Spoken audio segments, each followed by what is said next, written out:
quem escreve está investigando relações entre as coisas. Mas o especialista pressupõe que é alguém que sabe, que tem uma técnica de como fazer. Ou de como... Eu não sei fazer novas amizades. Se alguém me perguntar, nossa, Ricardo, como fazer novas amizades? Eu não tenho a menor ideia.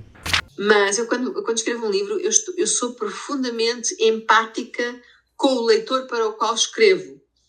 Eu sei que há um leitor, não sei quem é esse leitor, mas na verdade eu sou profundamente empática para ele. Eu estou a dar-lhe o melhor, estou a dar-lhe o meu coração, estou a dar-lhe o meu mundo, estou-lhe a dar o melhor de mim. Quarta Capa. Esse é o Quarta Capa da editora Todavia. Somos amigos do peito, amigos de uma vez. Essa música tem uma mensagem maravilhosa, uma música que eu fiz junto com o Rodriguinho, que fala sobre um sentimento lindo. Amigo é coisa pra se guardar. You've got a friend. Amigo, estou aqui. O dicionário Michaelis diz: amizade é 1. Sentimento de afeição, estima, ternura, etc., que une uma pessoa a outra sem implicar necessariamente a existência de laços de família ou de atração sexual. 2. Bondade de ânimo para com alguém, benevolência, generosidade e humanidade. 3. Pessoa amiga, companheiro, camarada. 4. Apreço, estima ou camaradagem entre grupos ou instituições. Fazer amigos é sempre difícil e hoje tem gente até compartilhando a agenda no Google para conseguir se ver. Um artigo no The Atlantic, por exemplo, da jornalista Julie Beck, separa as amizades em 3 tipos. Ativas, que se mantêm em contato. Dormentes, que normalmente têm uma história compartilhada, mas não se vê com frequência. E os de comemoração, que você só vê em datas especiais. O problema, ainda segundo o artigo, é que com as redes sociais você parece ter todos esses tipos de amigos em um único lugar, o que pode trazer a sensação de que 1, você tem amigos demais, e 2, você nunca vai poder conseguir ver todo mundo. Por isso, até pode parecer que ver os stories deles ou as publicações já seja o suficiente e por isso mesmo você acaba não tendo intimidade com ninguém de fato. É bom lembrar que apesar da gente chamar de mídia social, as redes só fingem que são sociais, já que a nossa interação está ao alcance de dedos e não só, né? A gente tem consumido cada vez mais conteúdo de pessoas que a gente sequer conhece. Talvez a gente queira ser amiga, enfim. Existem territórios, assim, da sua vida que você não sabe nem muito bem explicar o que você tá passando, ou por que você fez tal coisa, ou por que você pensa tal coisa. E eu acho que é nisso que entra aquela coisa do sentir uma certa conexão com alguém sem palavras, assim, porque você sabe que a pessoa experimentou coisas parecidas. Isso é uma coisa muito poderosa.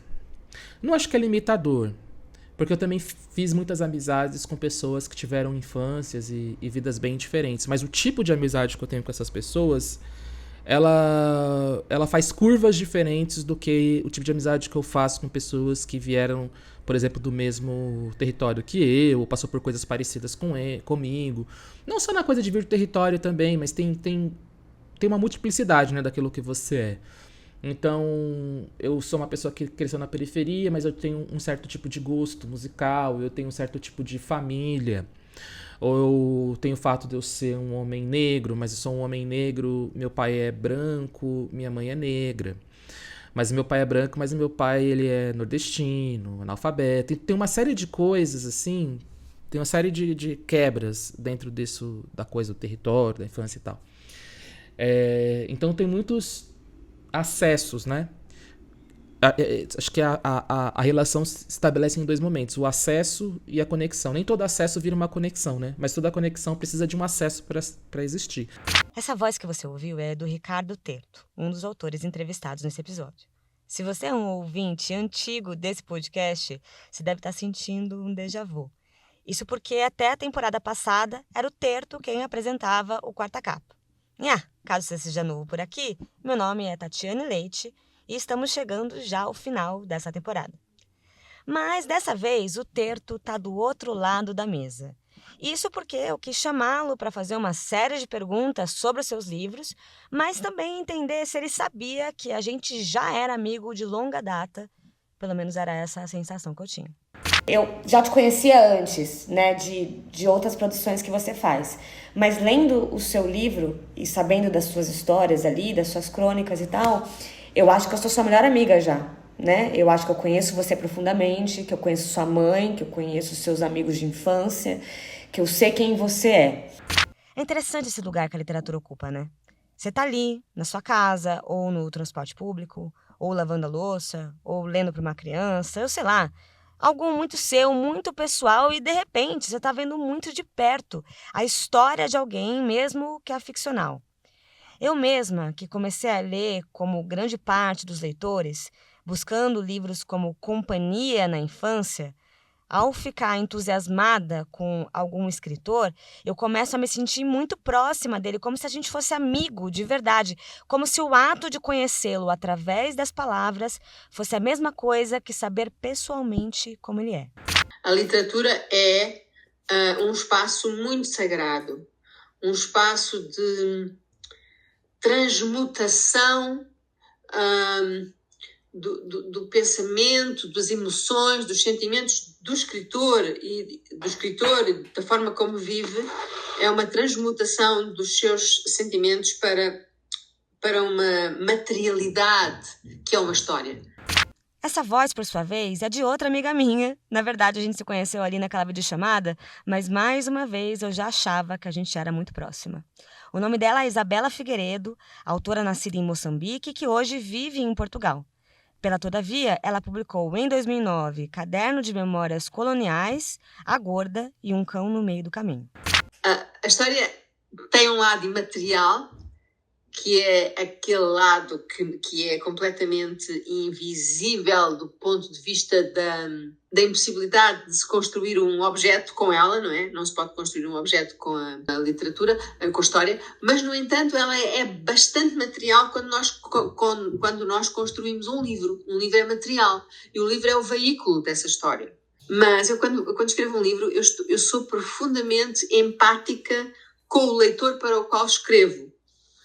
Eu sei que há um leitor, não sei quem é esse leitor, mas na verdade eu sou profundamente empática para ele. Eu estou a dar-lhe o melhor, estou a dar-lhe o meu coração, estou a dar-lhe o meu mundo, estou-lhe a dar o melhor de mim. E aí sim, aí o leitor, sabe que as pessoas apaixonam-se pelos leitores, as pessoas apaixonam-se totalmente. E isso é um resultado do facto da história estar contada de uma forma muito penetrante no outro, muito íntima, de muita proximidade com o outro, de lhe afagar o rosto, de lhe dizer: eu estou aqui contigo, ouve o que eu tenho para te dizer. Então eu acho que sim, o livro é uma boa companhia. Agora, outra vez, meu amigo Ricardo Terto. O livro, ele é uma companhia, né? Mas que se completa a partir da sua própria imaginação. Que o livro está ali como objeto estático. É a voz ali que... Você sempre lê o livro intermediado por uma ou mais vozes, né? É uma voz que intermedia media a sua leitura. É uma voz que às vezes tenta buscar um significado. O que eu acabei de ler, o que eu acabei de entender, o que isso quer dizer, ou eu acho que isso quer dizer tal coisa. E aí isso gera uma espécie de reciprocidade que é necessária para uma amizade. E aí, nesse sentido, eu acho que o livro pode ser uma companhia à medida do sentido que ele vai ressoando, né? Ele cria ressonâncias. Quando você lê um livro, você cria ressonâncias de coisas que você percebe no livro, sente no livro, que se relaciona com a tua vida. Aí vira uma espécie de conversa. Além de ser meu amigo sem saber que é, o Ricardo Terto é produtor, roteirista e editor de podcasts. Autor de Marmitas Frias, em 2017, Os Dias Antes de Nenhum, em 2019, Quem é essa gente toda aqui, publicado pela Todavia, em 2020, e o recém-lançado, a recém-lançada coletânea de crônicas Brincadeira Sem Futuro. Eu acho que quem escreve está investigando relações entre as coisas. Mas o especialista pressupõe que é alguém que sabe, que tem uma técnica de como fazer. Eu não sei, não tenho nenhum bom conselho para dar para as pessoas sobre como cultivar as suas amizades, como fazer as coisas funcionarem. Eu não sei como as coisas funcionam. Eu sou curioso sobre como as coisas funcionam. Eu acho que é meio que isso nas artes, na comunicação. A gente investiga. E é isso, investigar a relação entre as coisas, entre as pessoas e suas ideias, entre as pessoas e suas crenças, entre as ideias e as suas tradições, entre as tradições e a sociedade. E acho isso muito, muito contemporâneo mesmo, a gente tentar sempre não perder a capacidade de enxergar a relação entre as coisas. Isso é uma coisa que eu falei no Quem é esse estudo aqui, meu terceiro livro, que também foi lançado pela Todavia. Aprender como se relacionam as coisas, porque hoje a gente vive num mundo que eu até ia colocar isso no livro, mas ainda vou desenvolver melhor essa ideia, que eu estou chamando de interface branca. O que é interface branca? Interface branca é um mundo em que o design das coisas oculta como as coisas funcionam. Antigamente, você tinha uma certa noção do que estava dentro dos objetos. Hoje o celular é um troço, é uma coisa chapada, fechada, que você não sabe nem onde é o parafuso daquilo. As coisas funcionam meio como as coisas funcionam, ela está num território meio oculto. Então, por exemplo, redes sociais são intermediadas por algoritmos. A gente não sabe como funcionam esses algoritmos e nem talvez quem trabalha ali sabe exatamente como funcionam esses algoritmos, né? Eu fiz muitos amigos porque simplesmente apareceu na minha frente ali um post. Um detalhezinho não teria começado aquela amizade. O tempo todo, eu acho que cada vez mais a gente está se alienando, o problema está ficando mais complexo, alienando de como as coisas se relacionam. Em 1994, o filósofo franco-magrebino Jacques Derrida, inspirado em outros pensadores como Nietzsche, dizia que a amizade só é amizade se tiver experiência de distância, assimetria e reciprocidade, divisão e esquecimento. Mas não é interessante que os conceitos de amizade sejam tão ligados a justamente o contrário, ou pelo menos parece? Normalmente o amigo é alguém familiar, próximo, quase como um irmão, mas sem a parte ruim. A youtuber Mirali, num vídeo sobre a moda do copo Stanley, a epidemia da solidão e o third place, que nada mais é do que a ideia, na sociologia, da ocupação humana de um terceiro lugar, sendo o primeiro a nossa casa, o segundo o nosso trabalho, e o terceiro é esse lugar que tem que existir. A Mirali, nesse vídeo, chama a atenção para a nossa ideia de amizade em um mundo capitalista. Se agora a gente pode pagar para ter absolutamente qualquer coisa, por que alguém faria algo de graça por nós? Percebem que a complexidade dessa modernidade muda a maneira como a gente entende a amizade? Em um mundo que incentiva a produtividade e o uso de todas as horas do nosso dia, trabalha enquanto eles dormem, ajudar um amigo a fazer alguma coisa pode parecer perda de tempo. O conceito aqui é que para fazer amizade, a gente precisa então desse terceiro lugar, que pode até ser um conjunto de coisas, pode ser um bar, uma livraria, parque, clube, etc. E aí nesse terceiro lugar você vai trocar relações, ou seja, não é ouvindo um podcast, vendo uma série ou uma story que essa nossa necessidade de fazer amigos e de se comunicar vai ser suprida. Você tem que frequentar esse terceiro lugar. Mas é muito difícil entender isso no dia a dia. Eu não acho que é a mídia ou o formato de comunicação que determina a qualidade da amizade. Eu acho que é realmente uma certa abertura e exposição a uma fragilidade.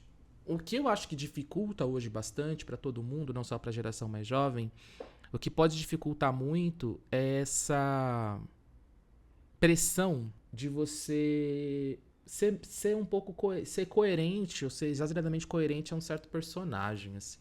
Se você conheceu a pessoa antes, né, você conheceu um avatar. Se você conheceu pela internet, você conheceu um perfil. Na carta ainda era você, né, era só um texto. A rede social tem o perfil junto, tem a coisa do perfil. E o perfil não é a gente, né? O perfil é uma edição que a gente cria para ocupar aquele espaço ali. E que é, de certa forma... Tenho uma amiga que me falou que... Eu achei uma coisa muito interessante. Ela falou assim... Sabe essa coisa de você decorar o lugar do lado da sua cama, ou quarto, você teve um quarto assim, com posters, com coisas da sua personalidade, bandas, não sei o que lá? A gente vive fazendo isso, a gente faz isso pelo resto da vida, né? A gente fica montando coisas e falando, olha, esta é minha personalidade. E eu acho que isso é um atrito que gera, mas não sei se as pessoas mais jovens conseguem driblar isso com facilidade, que é primeiro vem o avatar e depois vem a pessoa, um dia se vier. Um sociólogo polonês chamado Zygmunt Bauman evidenciou um fenômeno recente que nomeou de amor líquido. Segundo o autor, na atualidade, a parceria entre as pessoas passa a ser experimentada como bem de consumo, como mercadoria, ou seja, algo instantâneo, consumido enquanto for útil e prazeroso, e depois descartado e substituído. O Bauman ainda destaca que a fragilidade dos vínculos reside no fato de que os indivíduos, imersos ali nessa cultura de consumo, somada à cultura da exposição constante em redes sociais, esperam vivenciar apenas prazer nas relações, sem conseguir lidar com desafio, tristeza e com dificuldade.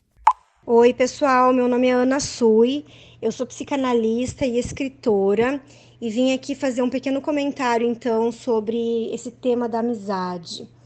A pergunta é, a verdadeira amizade está morta? E eu acho que sim, no seguinte sentido, verdadeira amizade, acho que coloca a coisa num patamar muito idealizado e os ideais estão mortos. Essa é a condição para que a gente possa se movimentar no campo amoroso. E a amizade é uma modalidade amorosa. A amizade, assim como qualquer outra modalidade de amor, ela não deixa de ser uma certa elaboração de luto pela perda de uma paixão idealizada. Então, nas relações com as pessoas, a gente tende a colocar a coisa do verdadeiro amor como sendo um encontro garantido, um encontro que sequer exigiria manutenção, um encontro com alguém com quem a gente não se decepcionaria porque seria a cara metade. Vejam, a gente tem uma ideia que me parece que também é romântica dessa noção de amizade. A mesma lógica que a gente usa para falar dos amores românticos, né? A cara metade, às vezes faz parte também das nossas relações amorosas no campo da amizade. E assim como me anima a falar sobre a desidealização dos amores românticos, como sendo um caminho para poder inventar amores vivos, amores que são irmãozinhos do luto, como eu falei, nas relações entre casais, nas relações entre pais e filhos, entre mães e filhos, também nas relações entre amigos e amigas, me parece que é por aí que passa a coisa. O outro sempre vai nos decepcionar em alguma medida, até porque, até se a gente se decepciona com a gente mesmo, quem é o outro para não nos decepcionar? Quem somos nós para não decepcionar o outro? Agora, eu acho que todas as relações amorosas, elas são, em certa medida, desvios das tendências culturais que nos levam, nos dias de hoje, a gente cancelar o outro, né? Então, se eu me decepciono com o outro, eu o cancelo, eu me afasto de uma maneira definitiva. E me parece que as relações amorosas têm essa função da gente acolher alguma coisa da diferença. Agora, vale dizer que acolher alguma coisa da diferença tem limites, né? Então, assim como a gente tende a idealizar o amor romântico como aquele que não tem fim, acho que às vezes a amizade pode ter um fim, né? Isso não quer dizer que não foi amizade, mas assim, cumpriu o seu propósito. E a gente precisa reconhecer os fins, os limites últimos de algumas modalidades amorosas. Dói, eu sei, gente, dói pra caramba, mas acho que a gente precisa fazer isso para poder manter dando dignidade aos amores que seguem preservados, que seguem vivos, que seguem nos preservando. Mas o que uma amizade significa para você? De novo, a Isabela Figueiredo. A amizade é um amor muito forte. Eu acho que a amizade é um amor mais forte do que o amor sentimental. O amor sentimental é muito volátil. Nós cansamos, é um amor muito intenso que queima depressa. E, e a amizade não, é um amor é uma fogueira que vai ardendo mais lentamente, dura muito tempo, dura a vida inteira, na verdade. Em seu livro Um Cão no Meio do Caminho, a Isabela traz um texto que analisa exatamente essas questões sobre o ser humano em sociedade. Através do seu protagonista, o José Viriato, que vive apenas na companhia de cães, a gente vai vendo como tudo pode mudar quando ele conhece uma outra pessoa, quando ele conhece a personagem Beatriz. Acho que não é possível uma vida totalmente solitária. E esse meu pensamento resultou nessa personagem. Eu queria que essa personagem conseguisse ser sozinha, viver sozinha, totalmente independente. Mas depois do Covid eu percebi que isso não é possível sem danificar a nossa saúde mental. É uma história de amizade entre o José Viriato e a Beatriz, com a alcunha de Matadora.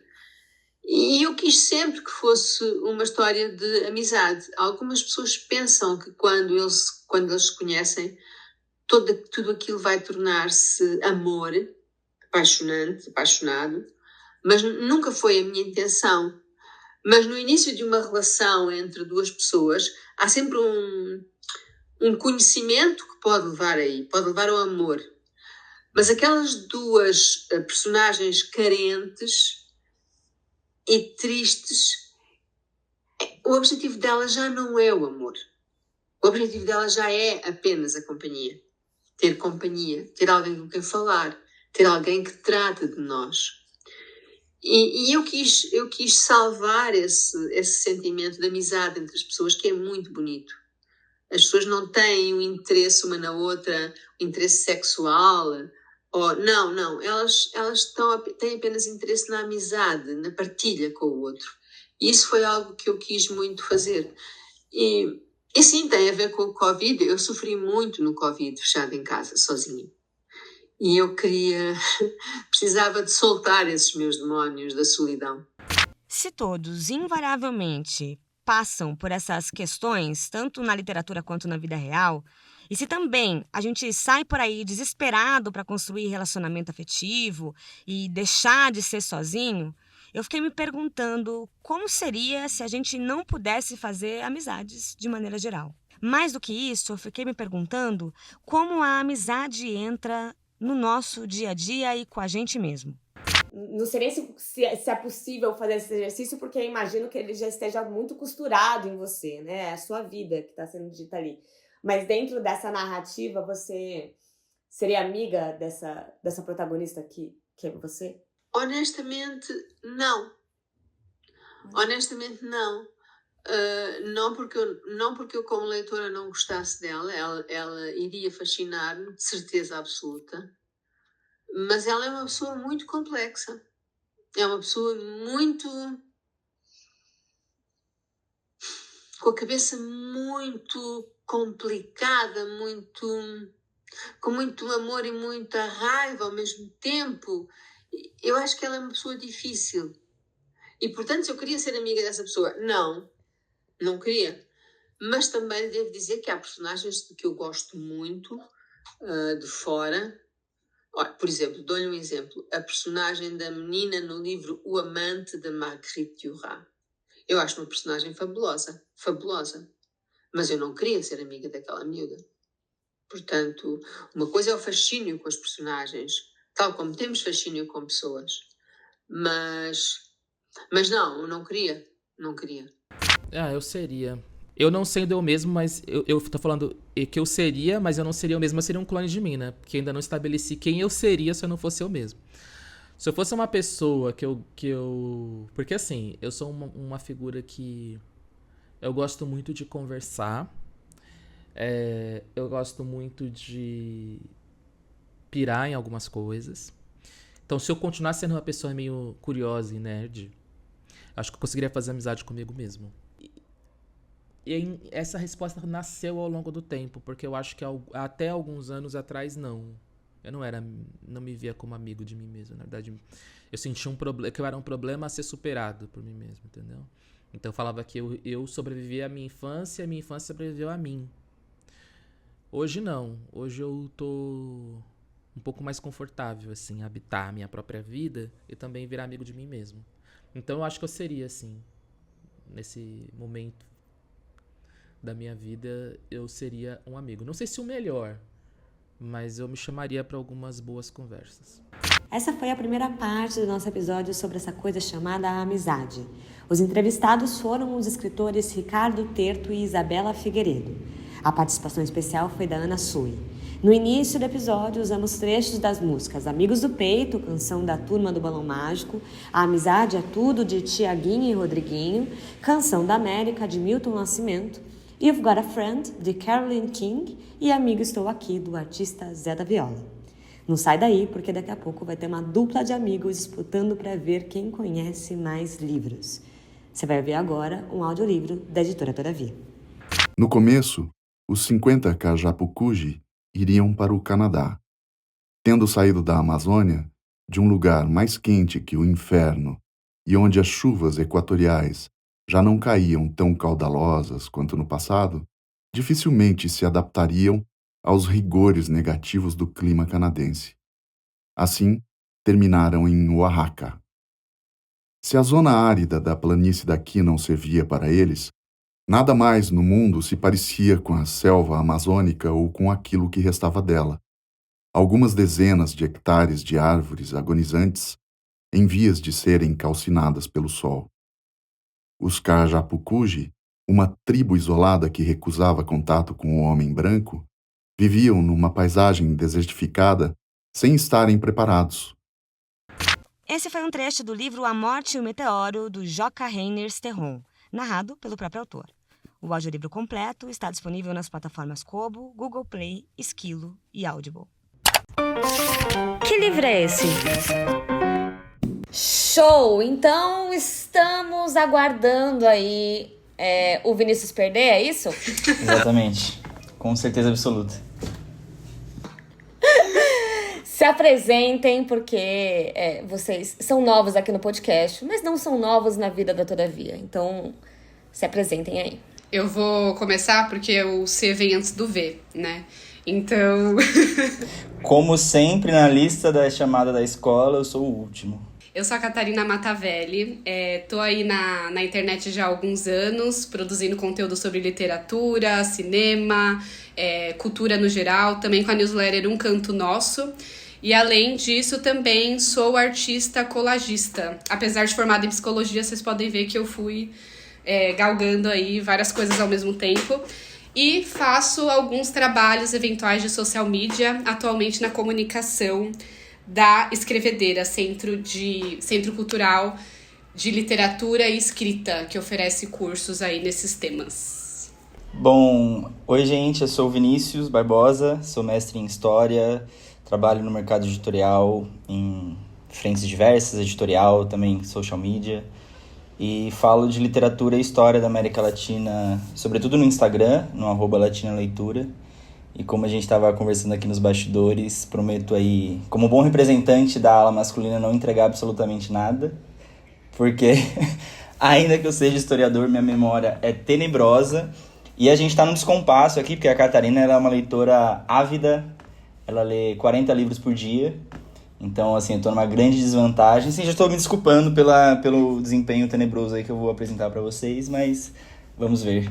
E fazendo as pessoas criar expectativas sobre mim que não serão cumpridas, mas vamos lá.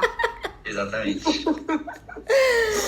Vamos ver qual vai ser. Eu até me propus a falar um pouco em espanhol para ver se o Vinícius pegava melhor e tudo, mas não rolou.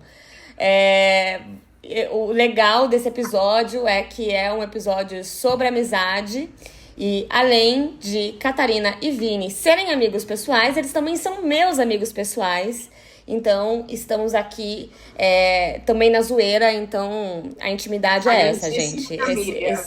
Esse episódio vai ser um pouco diferente, esse que livro é esse vai ser um pouco diferente, porque a gente vai se zoar muito. Não, eu já achava que você ia falar assim, como esse episódio de amizade, eu trouxe aqui um contraponto, que são minhas inimizades, pra vocês verem como não serem amigos. Pra ter os dois lados da moeda, né? Bom, então vamos lá. Eu vou começar a ler a sinopse Eu não mudo nada da sinopse, só não cito o nome dos personagens para não ficar tão fácil, né? Nem o nome dos escritores, das escritoras. É importante dizer que, se vocês já souberem que livro que é, falem logo, porque ganha quem falar primeiro, tá? São 3 livros que eu vou ler, então vamos ver aí se as nossas apostas na Catarina vão, de fato, fazer sentido. Vamos lá. Para que eu tô nervosa. Tô suando a mão já. Vou começar. Vai. O protagonista deste romance fez algumas opções na vida. Recusa-se a comer carne, vive só, tendo apenas a companhia de cães. A rotina minuciosamente construída entre as ruas de Lisboa e seu pequeno apartamento na periferia da cidade é modificada quando encontra com uma vizinha de prédio cuja presença discreta dá o que falar. O encontro dessas duas pessoas profundamente marcadas pela solidão vai transformar seus mundos para sempre. Não é um cão no meio do caminho, não, né? É. Mentira! Deu a lógica. Ai, meu Deus! Um cão no meio do caminho, da Isabela Figueiredo. É que vocês não estão vendo o rosto, mas a Catarina tava absolutamente assim, entregue. Não é, não vai ser. Ela fez uma cara de descaso. Tá ligado? É isso, então, 1 ponto pra Catarina. Vinícius, ainda tem chance, hein, Vini? Ainda tem chance. Ainda tem chance de passar mais vergonha, vamos lá. Vamos lá. Um enredo em que a amizade, o passado e o desconhecido forjam o destino dos personagens. Seu ambiente é um mundo interiorano, onde vilarejos quase esquecidos no mapa abundam em histórias em que a violência, os laços familiares e velhos costumes ainda são decisivos. É o caso deste novo romance, que trata da amizade e seus segredos. Durante uma pescaria entre 3 homens, a complexidade com que se forjam os afetos... Aê! Não é um rio, né? É. Grandíssima Selva Amada com Não É um Rio. Baita livro. Empate! Então, Você foi falando, aí foi construindo assim, eu falei, eu já vi isso em algum lugar, Aí quando veio 3 amigos na pescaria, Selva Amada, não. Então, eu não li, mas eu me lembro dessa parte da sinopse, inclusive, que acho que o Vini conversou comigo. E aí, somente quando você fala essa parte dos pescadores, aí veio o livro. Mas eu deixei o Vinícius ganhar, porque... A gente combinou nos bastidores aqui, vou fazer um pix pra Catarina depois. É isso. Então, Não É um Rio, da Selva Almada. Bom, então vamos ver se desempata nesse próximo aqui. Qualquer coisa também tem mais um pra gente testar, caso vocês acertem juntos. Uma tragédia acaba com uma família, um amor, uma história. Mas outra história também pode começar nela. Um absurdo acidente tem a possibilidade de unir as mulheres que restaram dele. Não fosse as coisas dos sábados. Nossa, cara, eu tava me segurando pra não dar risada. O disclaimer aqui pra vocês, esse é o livro que Catarina e eu mais falamos, a gente enchia o saco do Vinícius há anos de amizade para que ele lesse. E aí virou o livro preferido do Vinícius, não virou, Vini? E vocês fizeram, eu lembro disso, assim, porque foi traumático, né? Eu lembro que vocês estavam tão confiantes de que eu ia gostar desse livro que vocês fizeram um grande absurdo de ler o início dele em voz alta pra mim.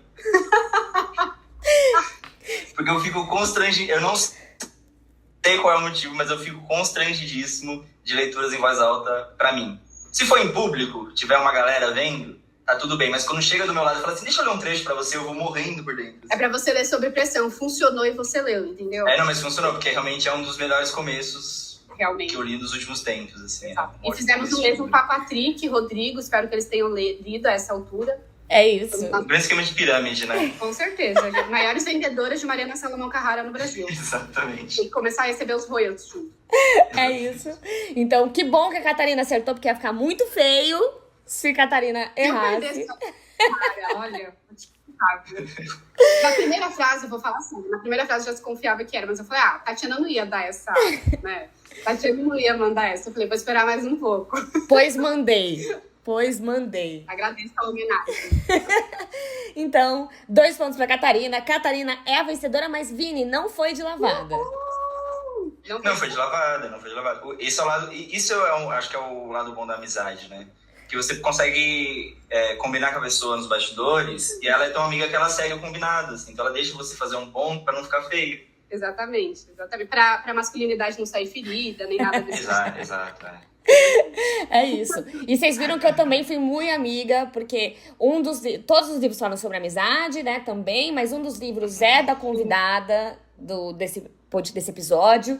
O outro foi Latino na Leitura, foi uma escritora latino-americana, que é a Selva. Que eu, a convite da Todavia, entrevistei quando ela veio pro Brasil. Então, assim... Poxa, se você não acertar... Nem a pior memória do mundo ia me fazer não lembrar desse livro. Tá entendendo? Porque o da Mariana, eu li, e esse livro ficou ecoando na minha cabeça boas semanas. Você foi lendo a sinopse, não veio nada. Ideia do que você tava falando. Quando a Catarina falou, eu falei, não, agora faz sentido. Não veio nada, um branco total. Cara, mas é sempre assim, sempre assim. A gente acha que é super fácil, mas é muito difícil. Porque sem nenhuma cola, sem nada, sem nenhuma referência, é muito tenso. Mas, enfim, deu certo, vocês acertaram super bem. Parabéns, Catarina. Parabéns, Vini, também. O que vale é a participação. Exato. Não, e o aniversário da Catarina está próximo, né? Então, 22 de novembro. Não sabemos quando sairá esse episódio, mas o aniversário da Catarina está nesse final de ano, então deixei também esse meu presente pra ela. Claro. Quando tiver festa, não precisa entregar nada. Eu agradeço a felicitação. Não é porque ele deixou homens. É isso. Muito obrigada. Fica aí os nossos parabéns pra Catarina. Obrigada pela amizade de vocês. É assim que a gente finaliza esse episódio. Amizade de tudo. Beijos. Tchau, tchau. E chegou ao fim o episódio do número 17 do podcast Quarta Capa da editora Todavia. Se você é novo por aqui, eu te convido a escutar os outros episódios dessa temporada, que tem sido super interessante. E também eu te convido a seguir o podcast, assim você pode receber as atualizações assim que os episódios forem saindo. Falando nisso, a gente vai dar uma pausa nesse recesso de final de ano e a gente volta em janeiro, tá bem? Eu te vejo em breve. Até lá. Tchau. Esse é o Quarta Capa, o podcast da editora Todavia. A apresentação, roteiro e direção foram feitos por mim, Tatiane Leite. Vinheta e edição de Maurício Caetano. A gente se vê na próxima quinzena. Tchau!